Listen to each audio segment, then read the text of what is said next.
Bonjour, aujourd'hui je vous invite à participer à un repas absolument divin. Au menu, une recette de poulet couleur Bollywood imaginée par Mademoiselle Inger, notre chef de choc et de charme. Côté cave, une trouvaille aussi diabolique que divine proposée par Dominique Hutin. Une idée de week-end testée pour vous.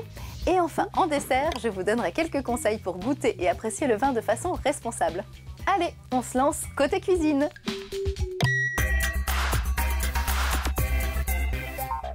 Bonjour Mademoiselle Inger. Bonjour Faustine.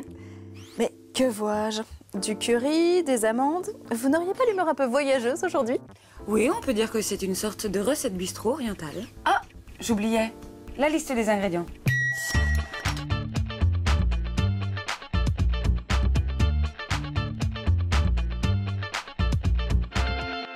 Alors, on va commencer par les haricots verts. On va les cuire dans une eau bouillante avec du gros sel et on les cuit de manière à ce qu'ils restent tendres, environ 8 minutes. Pour faire revenir ces haricots verts, on va avoir besoin d'oignons nouveaux. Ah oui, c'est les petits oignons là. Oui. Voilà. Vous voyez? Et on va les émincer, c'est-à-dire qu'on va faire de fines lamelles. Donc on va faire une mayonnaise originale avec un petit peu de curry dedans et un peu de citron. Alors, je mets mon jaune d'œuf et je vais y ajouter l'équivalent d'une cuillère à soupe de moutarde. Alors, on y va. Le tout, c'est de bien émulsionner, c'est-à-dire bien mélanger. On mélange, on mélange, on mélange. On va pouvoir assaisonner avec le curry. On continue à faire travailler les biceps. Et on ajoute progressivement l'huile d'arachide. Alors, ah oui, là, c'est de l'huile d'arachide. Complètement. Oh, c'est facile de faire une mayonnaise en fait. C'est facile. Le tout, c'est de bien commencer. Et on finit en assaisonnant un petit peu avec du sel et les quelques gouttes de jus de citron. Donc, haricots verts cuits, et on va les faire revenir. Avec de l'huile d'olive. Avec de l'huile d'olive. Ça frémit. Une petite pincée de sel. Et là, maintenant, on va ajouter un petit peu d'amandes effilées et on va essayer de les colorer. Ça va faire ressortir les arômes. Voilà, je pense qu'on est bien. Qu'est-ce que vous en pensez? Ça m'a l'air parfait. Allez, les haricots verts. Alors, j'utilise mes gros muscles de cuisinière. D'accord. Ah oui, voilà. Mais là... On va pouvoir passer au poulet. D'abord, je mets dans la farine. On les enrobe de farine et on enlève toujours un peu l'excédent. Et là, je les plonge. Clac. Dans l'omelette. Dans l'omelette. À nouveau, j'égoutte. Et je termine dans la chapelure. Et pour avoir quelque chose de très croustillant, on va faire 2 couches d'œufs et 2 couches de chapelure. On passe à la cuisson du poulet. Allez. On va mettre une belle quantité d'huile de friture, de préférence. Voilà, et on va compter à peu près 2-3 minutes de cuisson de chaque côté. Ouh, voilà, la température monte, voilà, ça frit. On sent bien l'odeur de la chapelure qui est en train de cuire. Et quand ils sont dorés, ben, tout simplement, on retourne. C'est terminé. Waouh, c'est beau. C'est beau, hein? On assaisonne tout de suite avec du sel fin. Donc l'huile est chaude, et ben, ça va pénétrer à l'intérieur de nos croustillants de poulet et seront assaisonnés parfaitement. Ici, c'est chaud. Faustine, on va pouvoir se mettre à table. Oh là là. Wow. C'est mimi, hein? C'est très joli. Et ensuite, eh bien, on ajoute la fameuse mayonnaise au curry. Je goûte. C'est fin, c'est divin. Bon, eh bien, bon appétit. Bon appétit.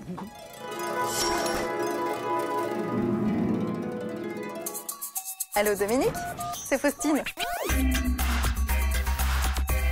Allô Dominique?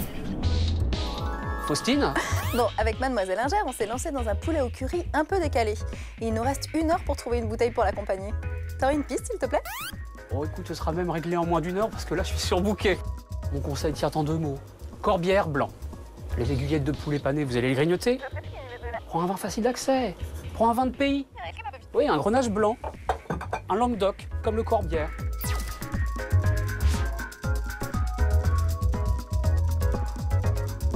Ou alors, en vin de cépage rouge, pars sur un pinot noir. Il sera tout sauf tannique.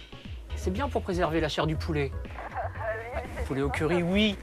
Mais ce n'est pas le curry le problème, puisqu'on ne le retrouve que dans la sauce servie à part. L'intérêt de notre pinot noir, c'est qu'il va être suffisamment léger et souple pour faire des risettes au curry, sans se laisser impressionner par le côté végétal des haricots verts.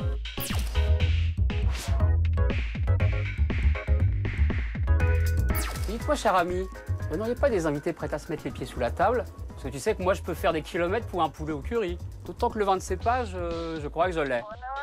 C'est vrai? J'arrive. Le vignoble comme vous ne l'avez jamais vu, avec notre idée de week-end divin à deux ou en famille, c'est maintenant.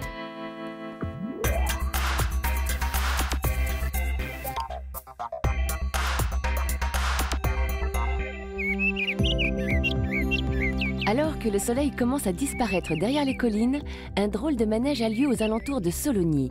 Verre en bandoulière, basket aux pieds, ces marcheurs se lancent dans une balade à travers le vignoble mâconnais. C'est la marche au crépuscule. Elle est ponctuée de dégustations et d'échanges avec les vignerons. Chaque année, au mois de juillet, ils sont des centaines de marcheurs à y participer. Robert Perrin, un des organisateurs de cet événement. La typicité de nos chardonnays en Mâconnais, il y a toujours très agrume, il y a toujours une petite pointe de pamplemousse. L'idée de départ de cette manifestation est de faire connaître les vins du cru, d'expliquer le travail de la vigne, de décrypter les paysages de ce coin de la Bourgogne en toute convivialité. On n'a jamais perdu personne, je ne pense pas qu'on en reperdra les années à venir. Non, mais il n'y a pas de souci, il n'y a aucun problème parce qu'on a des points de dégustation quand même tous les 2 km à peu près, donc c'est pas possible de perdre du monde. Alors, le temps d'un week-end divin dans le vignoble bourguignon, venez user vos baskets et ouvrir vos papilles durant cette rando à la belle étoile.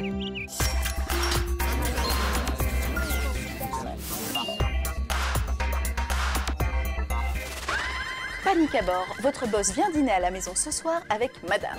Problème 1, ce sont des amateurs de vin. Et 2, si vous êtes une chef en cuisine, le connaisseur de vin à la maison, c'est votre chéri et il risque d'arriver tard. Conclusion, le service du vin, c'est pour vous.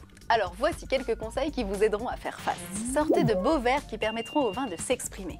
Faites ouvrir la bouteille par votre patron, il en sera flatté. Et proposez-lui de le goûter.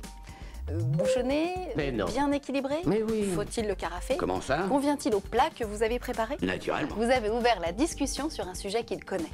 Ah, j'oubliais. Pour la majorité des rouges, la température idéale, c'est entre 15 et 18 degrés. Pour la plupart des blancs, entre 9 et 12 degrés. Et enfin, pour apprécier ces vins et garder la tête froide, rappelez-vous les repères de consommation à respecter. 2 verres par jour pour les femmes et 3 verres pour les hommes. Et au fait, n'oubliez quand même pas de passer une bonne soirée.